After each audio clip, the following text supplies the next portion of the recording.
Hello, everyone, and welcome back to the Tickets Towards Success podcast, where we dive deep into health, fitness, finance, and the mindset needed to thrive in all areas of life. And I'm your host, Tucker Nanagova, and want to thank you for either A, tuning back in to the podcast today, or if you're a first time listener, thank you for joining me here today. In this episode, we're going to talk about something that is misunderstood, and that's going to be credit cards. There's not a lot of education out there on credit cards. I feel like a lot of people don't know how to correctly use credit cards and the power that they can hold when used correctly. So we're going to dive into that. And I feel like many people do fear credit cards in terms of the risk that they pose with debt, right? Debt is a huge thing that a lot of people are scared of, which rightfully so. It's a big thing, and it's something that you don't want to be involved in, especially the bad kind of debt. There is two kinds of debt. There's one that's good and there's one that's bad, and credit cards is definitely a bad kind of debt. And what all you can expect in this episode is the power of credit cards when used correctly. We're going to go over and discuss some common mistakes that lead to credit card debt and how you can avoid them, how to maximize cashback, travel points, and other benefits when using credit cards. I'm going to talk about my personal experience with credit cards, some of the mistakes that I've made, some of the lessons I've learned, and some of the strategies that I use to this day. I'm also going to discuss my top credit card recommendations for both beginners, and if you've been in the credit card game for a little bit, I'm also going to give some recommendations for advanced users. I do want to say that I am not feeling the best today. I am a little bit sick right now, so bear with me as I try to get through this episode. It's going to be a good one. It's going to be a little bit of a long one, so I hope that you'll tune in till the end. And just as a quick reminder, if you enjoy this episode, be sure to subscribe, leave a review, drop a comment. Let me know what you think of this episode, and if you could share it with someone that may benefit from these insights or any insights that I share on the podcast, whether that be health, fitness, or finance. I would greatly appreciate that. I have the goal to reach as many people as possible in 2025. So thank you in advance for sharing, commenting, liking, and subscribing. And just as a quick disclaimer, this is not financial advice. This is simply my opinion on how you should use credit cards to maximize your earnings and to help you receive the benefits that they do offer. And with that being said, let's jump into part one of episode 13, the power of credit cards, if used correctly. I'm going to start off by saying that, credit cards are a tool, not an enemy. For a very long time, I always saw them as an enemy. I think it's just kind of how I was brought up. My parents had always recommended never to have a credit card, how they can be bad for you, how they can leave you in a lot of trouble. As I've gotten older, as I've dwelled into the personal finance game, into the personal finance sector, I have learned that while they can be bad if used incorrectly, they can also be very rewarding if you do use them correctly.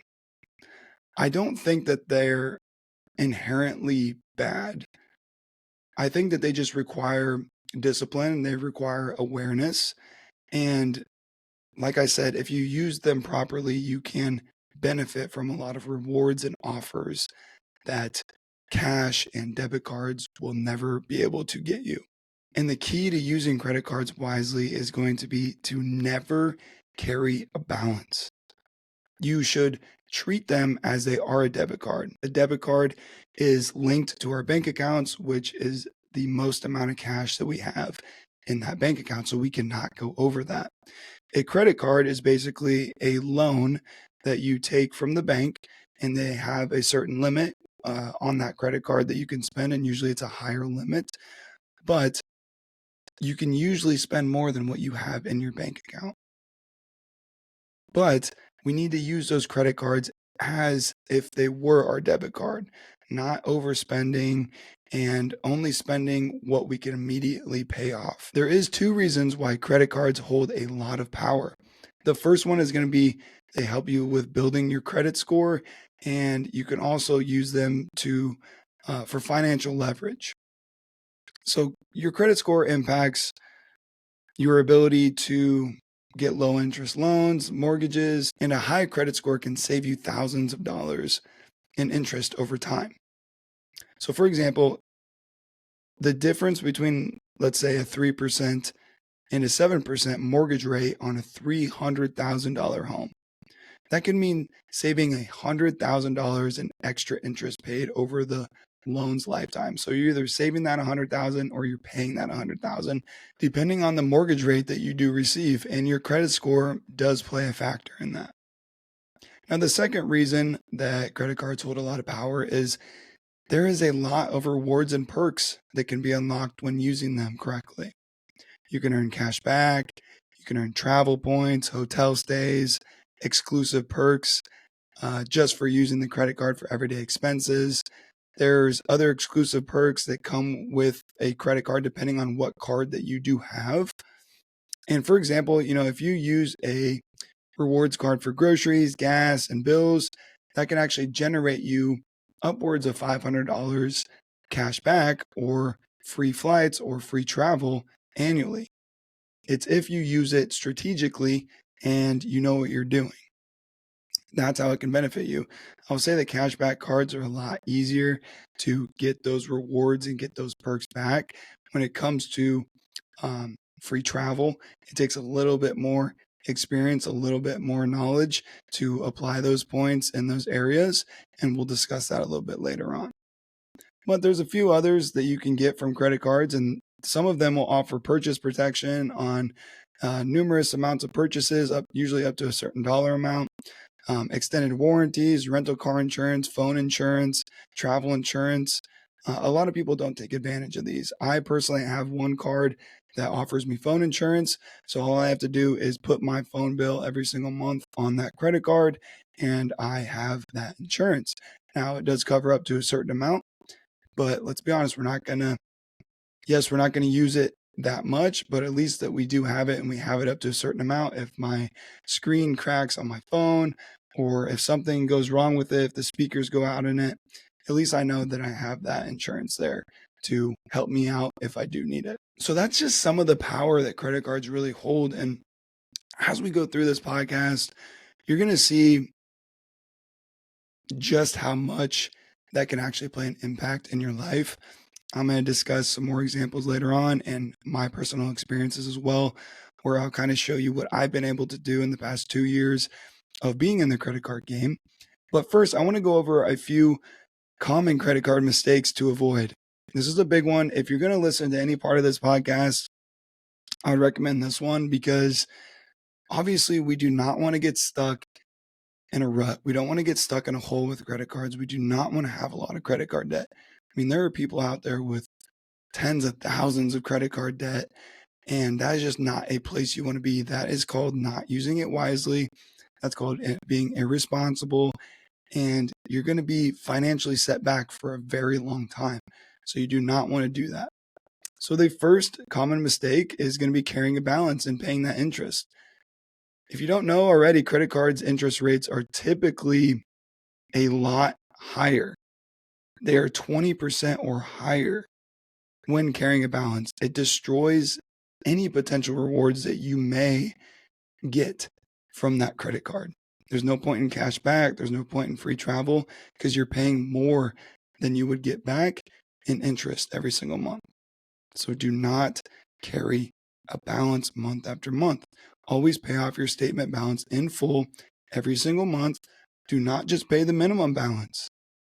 If you cannot pay that statement balance, you need to find a way to do it so you avoid that interest, and you need to stop spending so much money in general.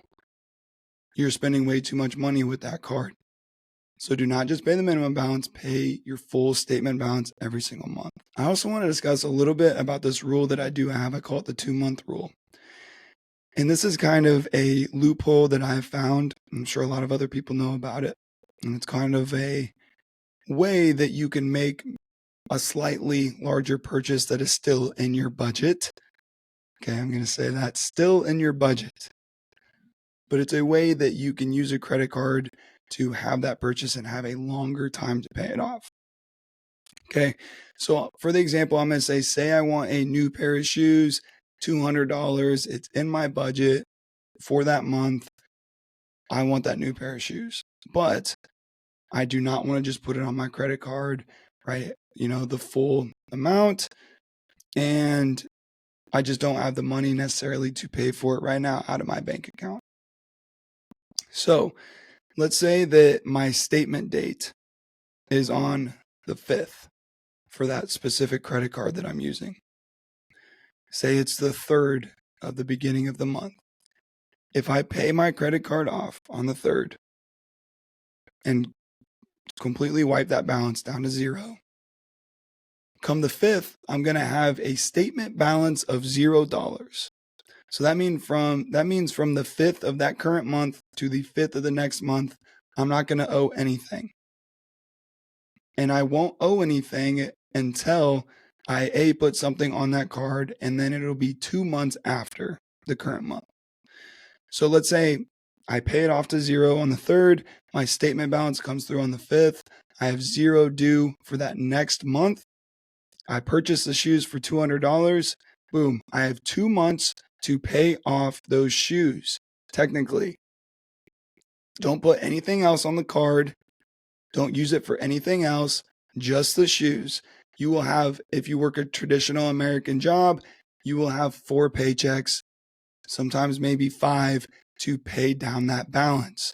Make sure that you understand that you have to pay that down, though. I know that that's kind of a confusing rule. It's kind of a confusing loophole, but I hope that I explained it the best that I could. See, because you're not going to have a balance from the 5th of the current month to the 5th of the next month. And then that $200 balance will hit in the next month, and you will have until that second month to pay that off. Okay, so the second most common mistake that we need to avoid when having a credit card is opening too many cards at once. When you open a credit card, you get a hard inquiry on your credit score, and that can drop your credit score a little bit. It's usually not too big of an impact. It's usually nothing extravagant. I made a mistake early on when I opened 2 credit cards at once, and it dropped my credit score maybe 10, 12 points. So it's not something that you can't fix, but it is something that we do want to avoid because it can temporarily hurt your credit score. Usually a good rule of thumb is to space out your application 6 to 12 months. That's what a lot of people recommend to do. And it really depends on how evolved you want to be in the credit card game. If you're someone that is really interested in getting into this personal finance credit card game, you could lower that down to 4 to 6 months, because that's usually what I do. I'm in the 4 to 6 months range because I'm trying to stack on rewards, trying to stack on sign-up bonuses, and I just have some goals in my personal finance space that I want to be able to hit and that I want to meet. So that is something that we do need to avoid, and just make sure that you're staying in that 6-month window when opening a new credit card. Another mistake that we need to avoid, mistake number 3, is just spending to earn the rewards.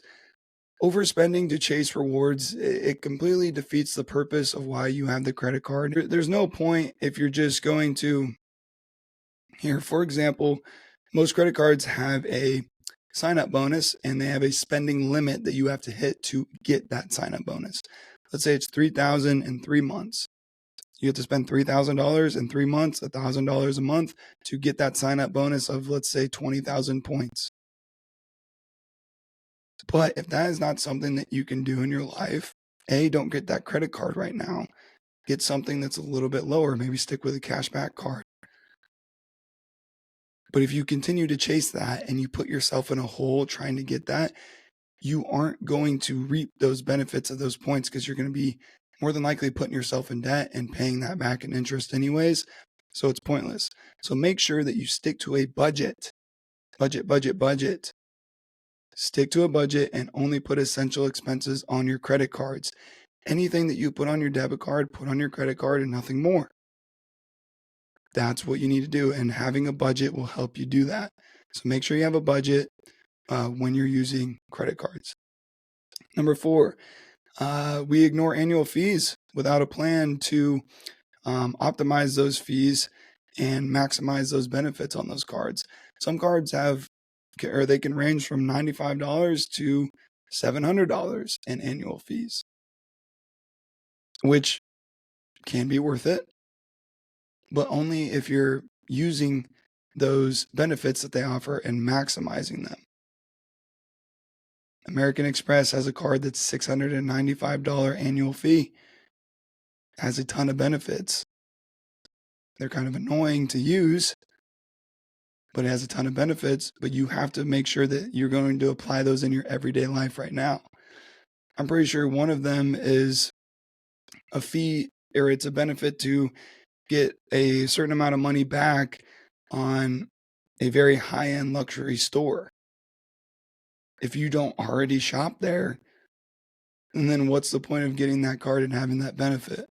If you don't already shop there, you don't need to be paying that fee just to say that you have the American Express Platinum card. It's not that big of a deal, man. Just stick with what works for your situation right now, and maybe someday you'll be able to get there and have that card. All right, those are a few common mistakes that I want to make sure everyone avoids when getting into credit cards, opening their first credit card, or if you already have credit cards, just a good reminder to avoid those mistakes. Now, how can we maximize credit card rewards? The first one is you need to choose the right credit card for your lifestyle. If you travel a lot already in your life, you should maybe think about using a travel rewards card. If you spend a lot of money on groceries and gas, maybe you should use a high cashback card in a good ecosystem to get you some good points or get a lot of good cash back.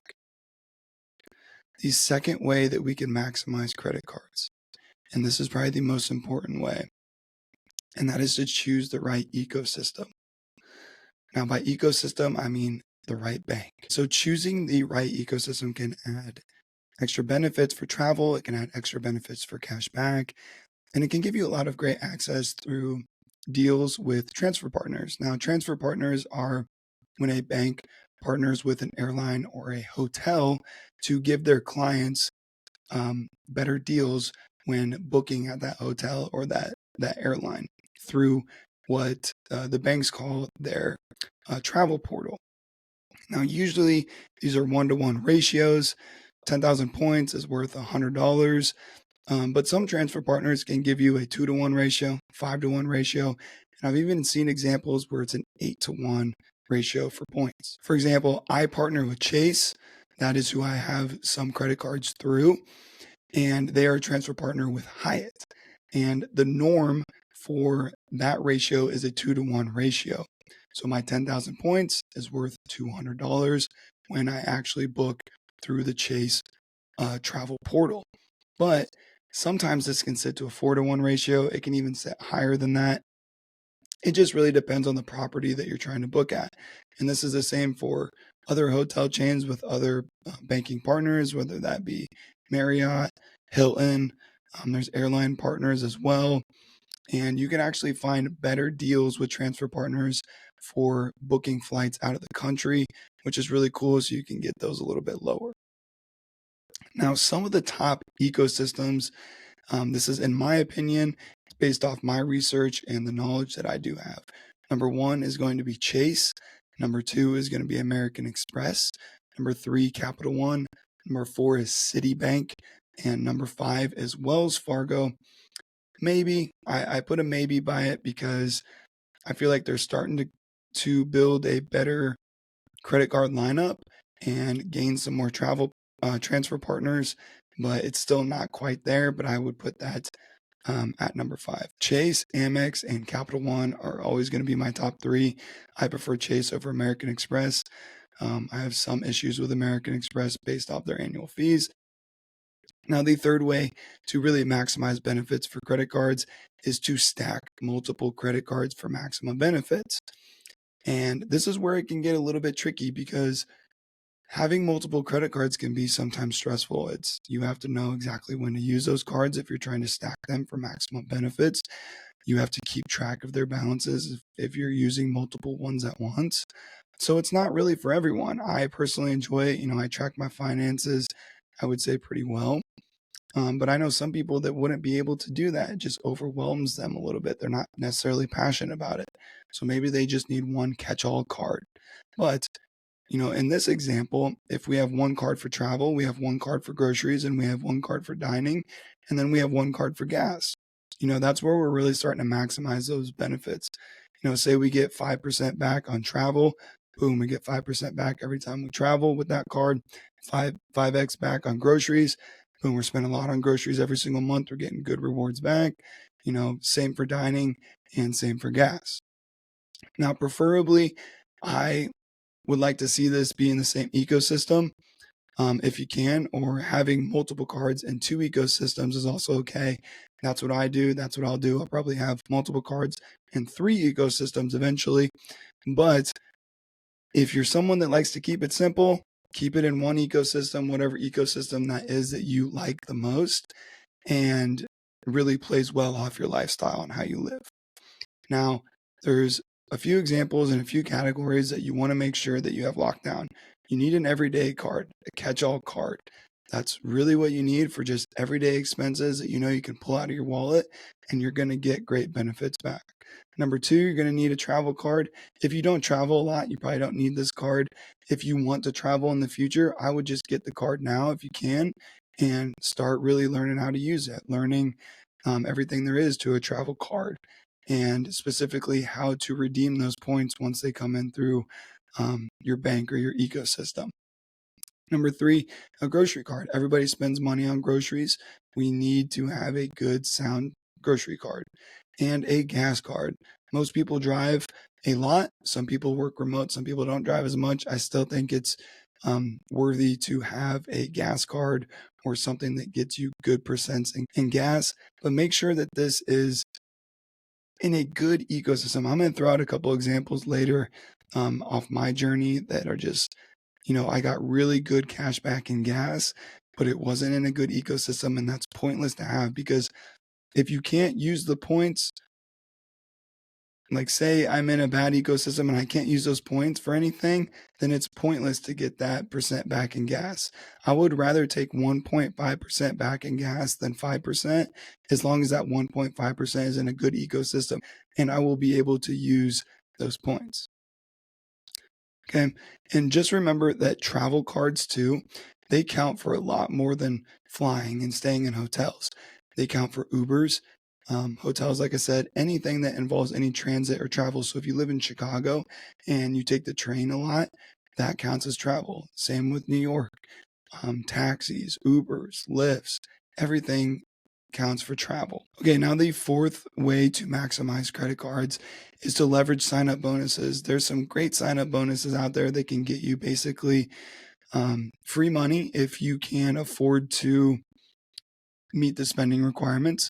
There's a lot of cards that offer $200 to $750 in welcome bonuses if you meet that spending requirement. I will say that some are kind of lofty, but if you have a stable job, if you're in a position to do it, might as well just put all of your daily expenses on that card for that sign up bonus period, and you should have no problem hitting it at all.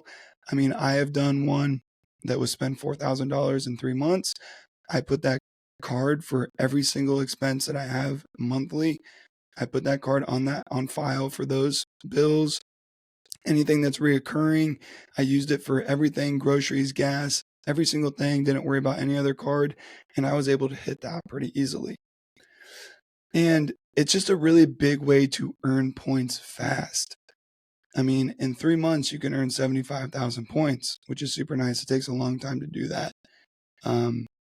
If you're just spending casually and not hitting those sign-up bonuses.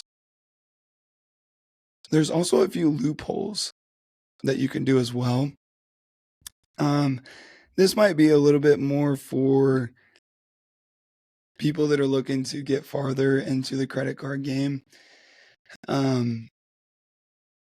because this is where it can get a little bit confusing. It still can be a little bit confusing to me, but I understand what they're doing. I watch a lot of YouTubers that do this, that usually just rely on these sign-up bonuses over and over again to get more points, stack more points, and have more travel and get more cash back. because you can have multiple of the same card in a lifetime and you can earn the sign up bonus again and again. Therefore, just giving you that set, say it's $75,000 or 75,000 points over and over. A good example of this is the Chase Sapphire Preferred, which this is the card that has the $4,000 spending requirement in 3 months. This is the one that I have as well, and it offers a $60,000 point sign up bonus, which is actually $750 in travel. And that's after you spend that $4,000 in 3 months. Now, the reason this is $750 in travel is because the Chase Sapphire Preferred actually gets a 1.25 to 1 ratio in the Chase Travel Portal when you redeem those points. So you're actually getting a little bit more. But using these sign-up bonuses can really benefit you in a lot of ways. It can help you get points fast in certain ecosystems. Like I said, there is some fine print writing that if you have the Chase Sapphire Preferred, you have to wait so many years to actually get it again. And what you can do is you can just downgrade that card to a no annual fee card, and then you can apply for the Preferred again and get the sign-up bonus again after you wait that set amount of years. And you can do that with their business cards. You can do that with the Chase Sapphire Reserve. You can do that with a lot of different cards. So a lot of these people on YouTube that are in the credit card game do.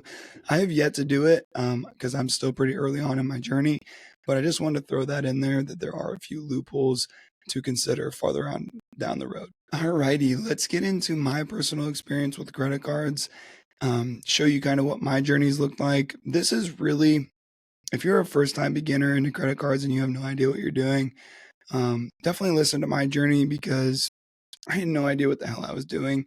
And I got really, really big into personal finance and credit cards in 2024. And I actually learned a lot. So I know a little bit about a lot. I learned how to use them wisely and how to really get involved in the correct ecosystems, the correct strategies, the correct setups to have. And I made a lot of mistakes as well. So I was able to learn from a lot of those. Now, what was my first credit card? My first credit card was the Discover It card. The reason that I got this card was actually because I did research, just, what is a good beginner credit card? A lot of people on YouTube recommended this card. It's no annual fee. It's lower interest. It's a cashback card. It's a really easy bank to deal with, great customer service.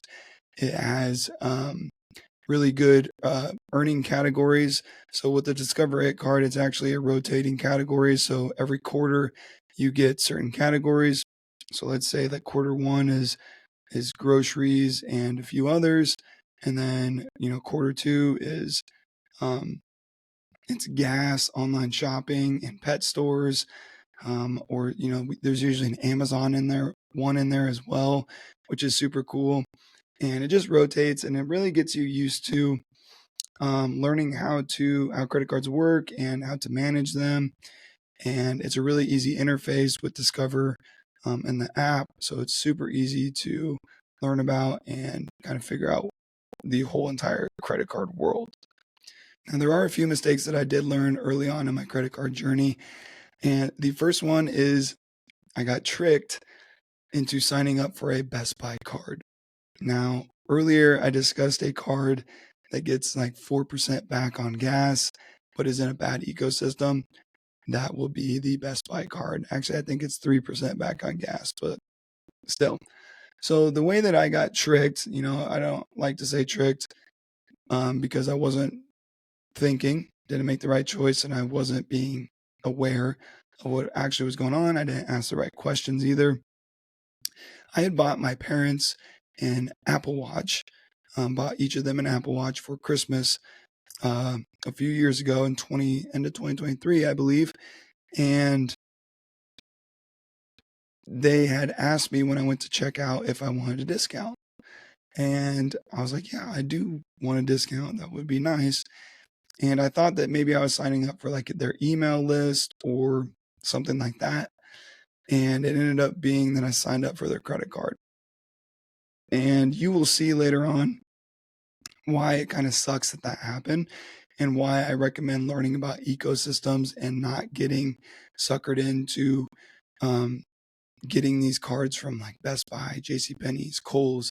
Don't get those cards because unless if you shop there a ton and you really can actually benefit from it, don't get them because I mean, I could get 3% back on gas with this card, but I'm never going to use the points that it gives me because I rarely ever get anything at Best Buy.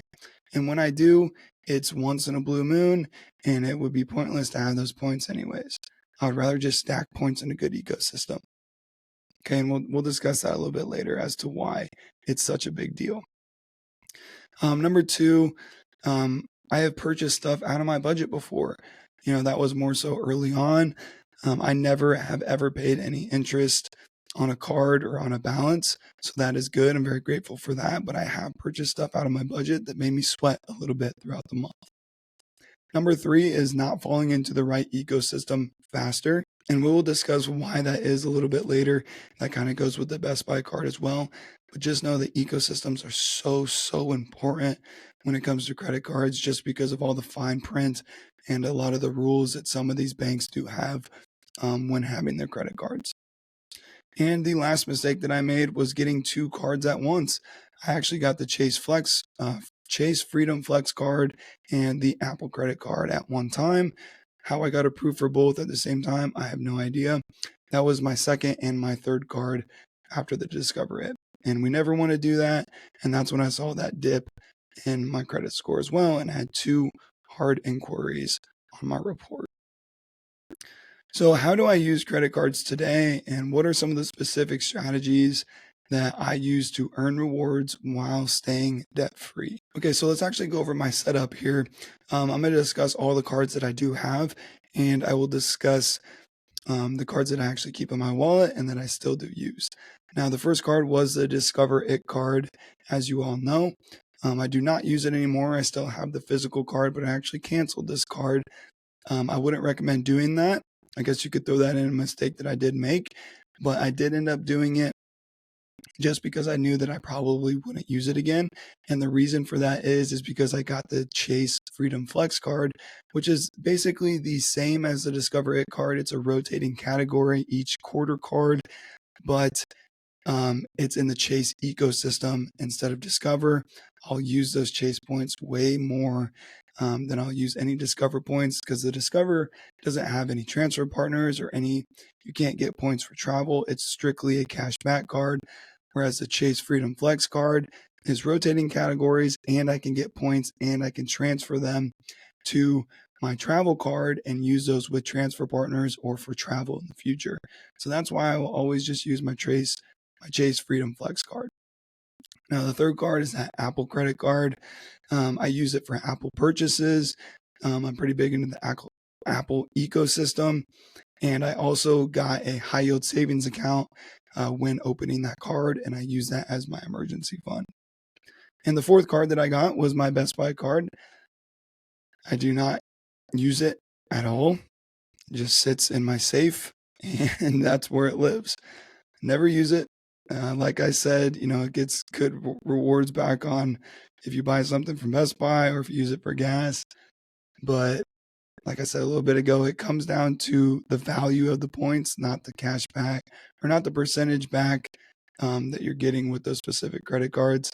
Like I said, I'd rather take 1.5% back than 3% back. I'd rather take that 1.5 in a good ecosystem any single day. Now, the next card that I have that I got, these are all in order, by the way, was the Chase Freedom Unlimited, which is my catch-all card. And that gets me 1.5% cash back on all purchases. Gets me 3% back on dining as well. And I just use it for anything. If I have a miscellaneous purchase, that's a card I'm going to use. And I use it for Costco as well because it's a Visa card, so I can use it there. So I use it for the groceries there. And the next card that I had got after the Chase Freedom Unlimited was my first travel card, and that is a Chase Sapphire Preferred. And that does have a $95 annual fee, but I can use it because I get a $50 travel credit every single year. So essentially, I'm actually not paying that $95. Now, I use a Chase Sapphire Preferred for dining, online groceries, and travel. I do have a few supplement and vitamin subscriptions that I use every single month. And I actually get 3% back on those because they're classified as online groceries. I use this for travel if I'm booking hotel or a flight, and I usually use it for all dining if I go out to eat, or if me and my girlfriend go out to eat, or if I'm out to eat with other people. Now, the last card that I got here at the beginning of 2025 was my first card in the second ecosystem, which is American Express. I got the American Express Blue Business Plus card, which is for my business expenses, and it's just wanting to enter the American Express ecosystem and build that relationship early on. The reason that I have this card, and you may be saying, Tucker, you don't have a business. It's a lot easier to get a business credit card than you may think. My podcast can be considered a business. My content that I post on Instagram and TikTok can be considered a business. And I also do window cleaning on the side for some residential clients. That can also be considered a business. So that's how I was able to apply for this card and get approved. And it's actually one of the only cards that American Express offers that I can gain travel points with them. And this card does not have an annual fee. Every other card that gains travel points actually has an annual fee. So that is why I wanted this card. I want to be sure that I can have it and just get into the American Express ecosystem. I do not plan to get any more American Express cards for a while, but it's good to have this card and build that relationship with American Express and show them that you are a trustworthy client. So what I do with this card is I put any business expenses on it every single month. I have a few things for the podcast that reoccur every single month, like I use Riverside for my editing and for my recording. So that's a certain dollar amount per month, $29, I think, a month. So I put that on a reoccurring purchase, obviously, with the American Express card. Now, what cards do I have specifically in my wallet right now, and what cards do I use every single day? And that will be obviously, number one will be the Chase Freedom Unlimited. That stays in there. My Sapphire Preferred stays in there. My American Blue Business Plus stays in there. And the Chase Freedom Flex is always in there. I just like to keep those on me at all times. That way, in case if I'm ever in a situation and I need to think about what card I need to use, I do have them with me. Every other card I keep at home in my safe. The Apple card is really the only other one that I'll use, but I don't use it for anything other than Apple purchases. And so I don't really need to keep it in my wallet. Now, I do have a credit card roadmap for 2025. And for that roadmap, I've already got the first card, which was that American Express Blue Business Plus. And then my second card that I plan to get in 2025 is actually a hotel card. And that is a Chase World of Hyatt card. The reason I want to get that is I'm actually a sales manager at a Hyatt hotel. So I get a lot of coffee there. I eat there sometimes because we have a restaurant in-house. And I love Hyatt hotels. And I plan to stay there a lot in the future. So I'd love to have that card to maximize those benefits with Hyatt, become a really solidified client to Hyatt and a member of Hyatt. And I can actually get a certain status with Hyatt when I hold this card. So when I travel, I can get some added perks. And I look forward to having that card, been wanting it for a couple years now. The third card that I am going to try and get, we'll see, this may change over the next couple months, is going to be the Chase Ink Business Cash. Now, this is a no annual fee card that really excites me, and there's a big sign up bonus for it. And I'll tell you exactly why I'm saving up so many points for Chase later on, but that'll be the third card. And then I really don't have a fourth card set up for this year yet.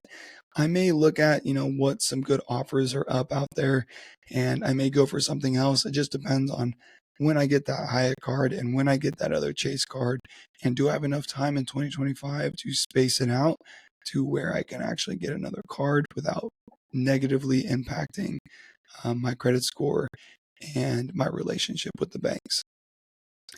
Now, I want to talk about a big purchase I strategically put on a card and how you can strategically use credit cards to win, to get more points. Okay. So the first one is going to be I bought my laptop. I have a brand new Apple MacBook Pro. I think it's not the very of the best, but it is um, pretty pretty nice.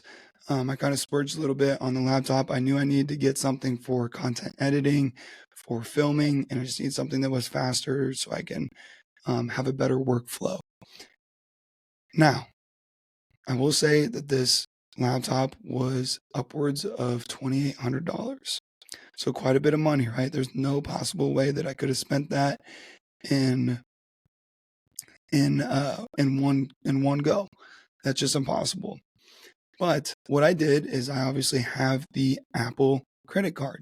With the Apple credit card, one of the benefits that you get is you can actually finance any kind of Apple, well, not any kind, but most Apple products, and you actually have no interest. So what I did is I bought this laptop. I built it into my budget for the future months. So I actually paid $255 per month to finance this laptop. And that way I didn't have to pay the full amount at once. And I don't get any interest on that. Now I still pay it off every single month. It's one of the first things that I pay at the beginning of the month because I don't want to fall behind because I still will have to owe that balance no matter what. But that is one way that you can leverage it. Now, a lot of people will say, Tucker, that's stupid. Why would you finance a computer? Like, okay, I look at it like this. Yes, if I just did this for no reason, yeah, pointless. I'm just throwing $250 away every single month. But I use my computer every single day a lot. I'm always on this computer. I have the podcast, I have my content, I'm always on YouTube, I'm writing scripts. I am using it all the time. Everything that I do revolves around my computer. I do not like using my cell phone that much to do certain tasks. I prefer doing it on the computer, bigger screen. I just like it a little bit more, just works better for me. So I look at it as a necessary purchase and something that I get to use every single day. And I can afford it. I can afford to do that $255 per month, which I'm extremely grateful for. But that is one really good way that you can use a credit card. And that's not one of the best credit cards that I do have. That's just a way that I use that Apple credit card. I did this for my Apple Watch. I have the Apple Watch Ultra 2, and I also did this for my AirPods as well. Now, obviously, too, we're wanting to pay down that balance faster if we can. So maybe we're putting, $400 a month towards the laptop if we don't have any other necessary expenses, if we have some money left over, and if we have taken care of our investments for that month. Okay, now another strategic purchase that I put on a card. So a while back, I was with about a group of 10 friends, and we went out to a very nice steakhouse to get dinner together. And instead of having everyone just pay for their own and making the waiter have to go through all that, which can be very annoying when you have a large group, I told everyone that I would just put every single, the full bill on one of my cards, and then I would split it up on the receipt and have them Venmo me for their meal. It totaled out that full dinner to 1.3K, so $1,300 and some change. Off that purchase, I actually earned $50 cash back. Now, I know what you're saying, Tucker, that's not anything compared to that, $1,300. But look at it this way. My meal that I got was just over $100. So I actually saved $50 on my meal because I got that cash back, which we went to a nice steakhouse, like very, very nice, downtown Chicago. And so I paid $50 for a super nice meal, which is really cool. So that's a way that you can do that, and that's a way you can leverage that. Say if you go out to eat, with a group of 4 friends, put everything on your card and just look at the receipt and see how much everyone owes, have them Venmo you or Zelle you or whatever you have, and get some added cash back and get some added points back. That's just a great way to really be aware and strategically use your credit cards. Okay, now the moment that everyone has probably been waiting for through this entire episode, and that is going to be my recommended credit card setups. For beginners and for advanced users, maybe you have a few credit cards, maybe you're looking to maximize your spending a little bit more. There's going to be some great examples in here for you as well. Let's talk about ecosystems first. I'm going to give you my top 3 favorite ecosystems. I'm sure that you guessed number 1 already, and that is Chase. Some pros with Chase are their transfer partners. They probably have the best list of transfer partners besides American Express. They're very beginner friendly. Their interface is awesome for their app. I love using it. It's very, very easy. I actually have all my investments through Chase as well. Great customer service and add-ons. And then you also have the Chase Trifecta, which is what I have, and that's going to be your Chase Flex card, your Chase Freedom Unlimited card, and your Chase Sapphire Preferred, or the Chase Sapphire Reserve, which is another travel credit card. It's a higher end travel credit card through Chase, but the Trifecta only requires those 3 cards, which gives you a catch-all card, rotating categories card, as well as a travel card. Now, some cons, and this is a big one because with Chase, you have this rule. It's called the Chase 524 rule. It means you can only get 5 credit cards total, not just through Chase, through any provider in 24 months. So if I have 5 cards that I've applied for in the past 24 months, I cannot get another card with Chase. And that kind of stinks because sometimes you have to wait a little bit, especially if there's a really good sign-up bonus going on or something like that, and you really want to get that card. If you're at that 524 limit, you cannot get a Chase card. It will not let you. And that's why I say it's so important to get into the right ecosystem, because if you want a lot of Chase cards, I would recommend starting with Chase and then going off to a different ecosystem and building something there, because you want to make sure you can get all the Chase cards that you want at that specific time and not have to worry about that rule. Another con is the Freedom only has a 1.5% cash back as a catch-all card, which a lot of other ecosystems offer 2% cash back. But Chase has a really good ecosystem. They have really good transfer partners, so it's still worth it. I just wish they'd bump that up to 2%. Another con is they have really little updates with their cards. For example, like the Chase Trifecta, they all get 3% back on dining, which kind of stinks. But I would like to see them update their cards a little bit more frequently. Now, the second ecosystem that I love is American Express. Really good transfer partners, great spending multipliers, and great customer service. Some cons are, and the biggest one with American Express is always going to be high annual fees. They've always had high annual fees. They will continue to raise those annual fees, and it's never going to go away. The American Express targets the luxury credit card user. That's who they want using their credit cards, and that's who they're always going to target. That's why their fees are so high. Another con is they usually have really high spending requirements for sign-up bonuses. Again, it goes back to the people that they market towards, and that's those luxury clients. Another con is, American Express is not accepted at a lot of places. It's not accepted at Costco. It's not accepted at a lot of other retail stores. And it's really not accepted when you travel overseas at all. So you have to make sure that you have a Visa or a MasterCard with you at all times. Another con is there is a 5-card limit. With American Express, you can only have 5 total cards from them, except for their charge cards. Now, their charge cards are going to be the American Express Green Card, the American Express Gold Card, and the American Express Platinum Card. Those do not count towards your 5-card limit. The charge cards, basically what that means is you don't have a limit. You can spend $100,000 on that card in one purchase if you want to. You just have to pay it back in that month. Like, you don't get a minimum that you can pay. You have to pay that full balance every single month, but that's the difference between the charge cards and their regular cards. The third ecosystem that I like, and probably the next one that I'll get into, is Capital One. So pros, they're starting to get better transfer partners. It's starting to grow in their list. It's not nearly as good as American Express and Chase, but it is getting better. They have great spending multipliers. Their catch-all cards get 2% cash back. And you also have the Capital One Duo, which is a great setup, which is the Capital One Saver One, as well as the Capital One Venture X, which is a great travel credit card. Some cons is I've heard their customer service is kind of bad. I've heard of people actually not getting their sign-up bonuses after hitting that certain requirement for spending, and then they never heard from their customer service, which is kind of scary to think about. And then the other con that I put down was their transfer partners as of right now. Like I said, they're getting better, but they're not the best. Okay, so what are some of the best credit cards for beginners? This is if you have no clue what you're doing.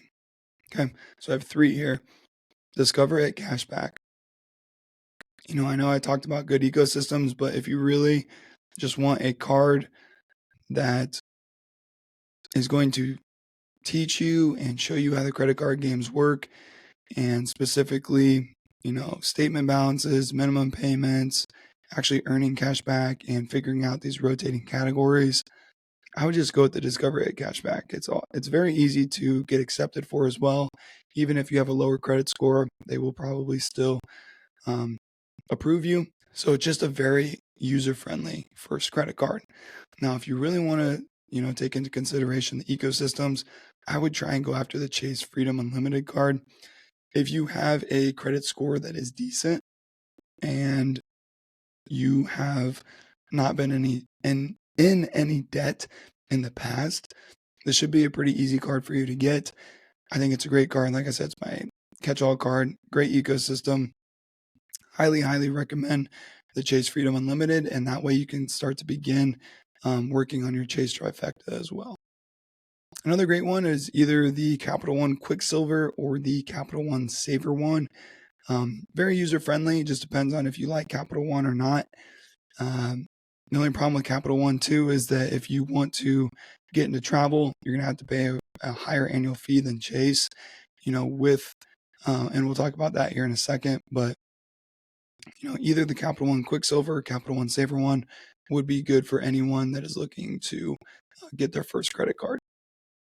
Now, what are some of the best advanced/travel credit cards? The Chase Sapphire Preferred is a great low annual fee travel credit card, as well as the Chase Reserve is a higher end travel card, but it gives you a lot more luxury access and a lot more perks. The Capital One Venture X is probably the best travel credit card on the market right now. It has some great perks that really lower the annual fee, and it is just a great catch-all card as well, getting 2% cash back on all purchases. And then the American Express Gold or Platinum card are also great travel cards with high spending categories, 4x on groceries, 5x on travel, things like that. And it's a great ecosystem as well, but high annual fees and a lot of perks that make you work to get those annual fees down. Now, how can you combine certain cards and certain ecosystems for maximum value?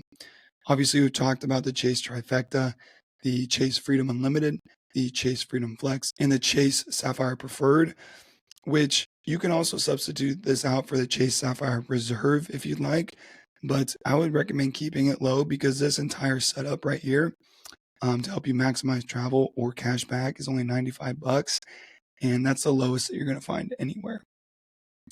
The next one could be the Capital One Duo, which is going to be the Capital One Saver One and the Capital One Venture X, and that's going to be a total of $395. That is how much it costs to actually hold the Capital One Venture X. The good thing is, though, is that you actually get a $300 travel credit every single year that you hold the card, and you also get 10,000 miles every single card anniversary, which is equal to $100. So you're actually not paying anything for it as long as you use those points and that travel credit. And the next one is the American Express Trifecta, which is the Blue Business Plus card, the American Express Gold card, and the American Express Platinum card. Now, this in total annual fees comes out to $1,020 per year, and that's just for the Platinum and the Gold card. And as you can see, that is why I said that American Express always targets the luxury buyer, the luxury client. If I had to pick out of these three, obviously I'd go with the Chase Trifecta and the Capital One Duo. For my situation right now, depends on the situation you're in. If you can do the American Express Trifecta and you travel a lot, might as well, if you can. I don't think it's money down the drain as long as you can use those perks that they do offer and that you travel a lot. Okay, that is it for episode 13 today, about credit cards. I hope this was helpful. I'm sorry that I'm not feeling the best. It was a little bit difficult for me to get through today. I kept stumbling over a few of my words, and my throat is just extremely dry and it's sore. So I hope that I was able to relay the best information possible about credit cards, the power that they hold, and how you can use them to maximize your spending, and how beginners should look at getting started. I'm always going to recommend taking this as a guide, this episode, but also doing your own research and finding out what benefits your certain lifestyle, and then going from there. Some key takeaways from today's episode is just, credit cards can be very powerful tools if you use them correctly. And that's really what it comes down to. It just have awareness and use them wisely, and you'll be okay. Avoid common mistakes and never carry a balance. Never carry a balance. Always pay your credit cards off in full every single month. Always remember to leverage the rewards, perks, and strategic spending for free money and travel that you earn through holding specific credit cards. Make sure you're taking advantage of that, and make sure you're staying on top of it if you want to be in the credit card game and if you want to maximize your rewards. Some final thoughts. Credit cards aren't the enemy. I would say that bad spending habits are. If you have bad spending habits, getting a credit card is not the right thing for you. If you have good spending habits and you're not using a credit card, you should probably use one just to earn at least a little bit back. Learn the game, play it smart, and just learn to reap the rewards and enjoy it. And don't ever put yourself in trouble, and you're not going to stress or worry about it. And I will say that, yes, it's not much in terms of cash back or travel that you receive back. I think per month I get at least $100 back in points or in cash back for my spending habits, but it's better than nothing. And sometimes you can really score with travel, and sometimes you can find those great deals out there, and you can have that free hotel stay for 4 nights, or you can have that flight to and from wherever you may be going for free. And that's nice to have every once in a while. And a lot of people don't travel that much. So for the average person, just being able to save this up and then have it to use sometimes is great. And if you do travel a lot, you can still earn a lot of rewards through travel, which is very, very nice. And I will say, for me specifically, the reason that I got into this and the reason that I'm doing this and saving up, a lot of Chase points in specific, is I'm saving up for my girlfriend and I's honeymoon to Italy. No, we're not engaged yet. No, we're not married yet, but we will be someday. And I want to make sure that we get to go someplace that we both really want to go, and that's Italy. And it would be nice to have those flights and maybe those hotel stays, paid for, instead of having to spend that money, because it's going to be expensive time anyways, with the wedding, the honeymoon, and everything like that. So just being able to be aware of that and have that goal to use these points to hopefully pay for some of the travel for that honeymoon to Italy is really great. And I'm very excited about that. I'm very blessed that I was able to get into this and kind of start to figure it out and work towards that. So that is a way that I'm using my points and saving those up, and just kind of having that awareness of what I want to use my travel points for. That's it for today's episode of the Tickets Towards Success podcast. Like I said, I hope this resonated with you guys. I hope that you're able to get something from it. Please let me know down below in the comments if you like these finance episodes. My topics that I talk about, health, fitness, finance, and personal development, are very broad. We don't really target, or I don't really target, a niche audience. It's very wide ranged. which sometimes can mess up the algorithm. But that's okay because I enjoy talking about this. This is topics that I'm passionate about. And I know a little bit about a lot, like I said earlier. And I think I can share some of this knowledge that I do have of whether that be finance, health, fitness, or personal development with others that may be listening to this. And I would really just like to hear your thoughts on what you think of these episodes. So leave a comment, share it with someone that may enjoy this content as well, whether that be fitness, health, or finance. It doesn't really matter. Just share that with them, and I hope that it can help them in some sort of way. Be sure to follow me on YouTube, TikTok, and Instagram. I have Tickets Towards Success accounts. You can follow me on my personal account at RealTuckerN as well. And I post bonus content on there for health and fitness.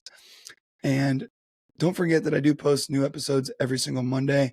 Next Monday, we're going to talk about the benefits of fasting and why I believe everyone should be doing it.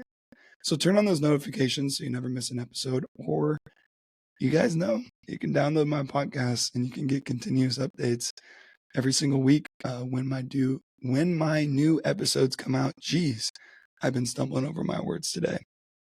Anyways, please remember, y'all, we all have limited time. We can't get it back. We got limited time, so work hard, be healthy, and keep collecting those tickets so you can find your purpose and you can become your best self.